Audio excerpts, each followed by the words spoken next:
गरीब का mini clay हट किचन।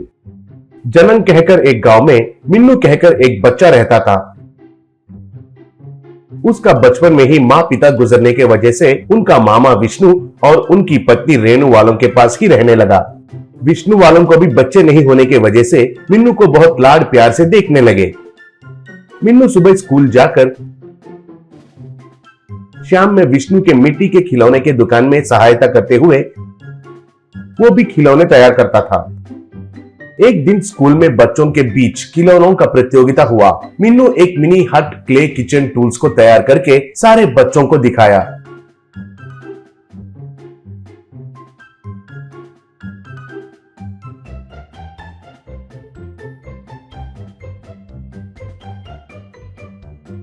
वो देखकर प्रिंसिपल मिन्नू का बहुत तारीफ किया।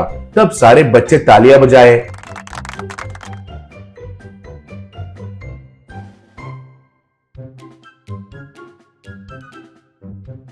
इतना ही नहीं, मिन्नू जो तैयार किया था उन सारे खिलौनों को उनके फ्रेंड्स को गिफ्ट जैसा दे दिया। अगले दिन मिन्नू उनका शॉप में था तो उधर उस गांव का प्रेसिडेंट पीयूष आया।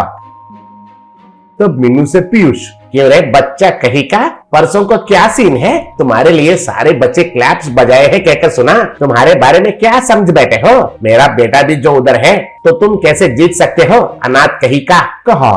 वो बातें सुनकर रेणु, क्यों रे प्रेसिडेंट कहीं का, क्या बक रहे हो?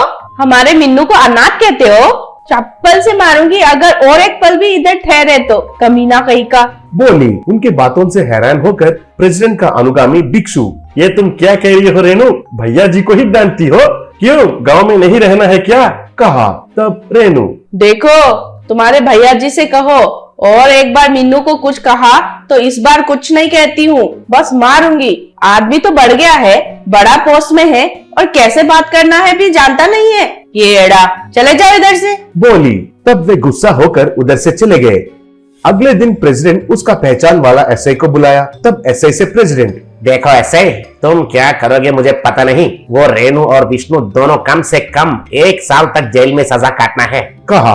तब एसआई, अरे इतना ही है ना, तुम्हारे घर में 2 कॉस्टली गहने लाकर दे दो, वो ले जाकर उनके शॉप में रखकर वो लोग चोरी किया है कहकर पति और पत्नी दोनों को अंदर डाल देता हूँ। कहा। तब प्रेसिडेंट 2 महंगे गहने लाकर एसआई को दिया। अगले दिन एसआई और कुछ पुलिस लोग जाकर विष्णु और रेणु को चोरी के जुर्म में अरेस्ट करके लेकर गए। तब कुछ नहीं कर पाकर मिन्नू रोते हुए बैठ गया। ऐसा 4 दिन तक पुलिस स्टेशन का चक्कर काटते हुए मिन्नू बेहोश होकर गिर गया, लेकिन उसे कोई भी ध्यान नहीं दिया। तब गिरा हुआ मिन्नू के पास एक स्वामी जी आकर पानी छिड़ककर उठाया, बाद में खाने के लिए एक रोटी दिया। तब मिन्नू से स्वामी जी, देखा, पैसे रहे तो इतना अहंकार रहता है आदमी को। तुम्हारे माँ पिता जेल से वापस आने तक मैं तुम्हें एक पत्थर देता हूँ, उससे तुम क्या कर सकोगे करो, कहकर मिन्नू को एक पत्थर देकर चला गया। बाद में मिन्नू उसका शॉप में जाकर बहुत सारे क्ले किचन टूल्स तैयार करके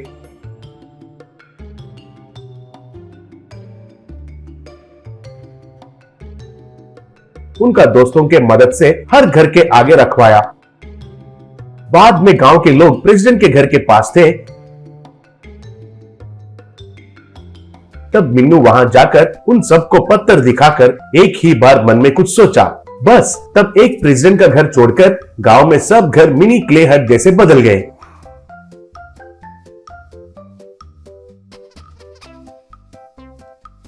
वो देखकर लोग हैरान रह गए। तब मिन्नू, देख लिया मेरा शक्ति, मेरे माँ पिता ने गलती नहीं किया है कहकर मानकर आप ही प्रेसिडेंट को मनाकर उनको बाहर लेकर आना होगा, नहीं तो तब तक आपके घर ऐसे मिट्टी के घर जैसे ही रहेंगे। उन घरों में ही आप रहिए, कहकर चला गया। तब लोग ऐसे ही उन घरों में रहकर उन क्ले किचन टूल्स के साथ ही खाना पकाने लगे।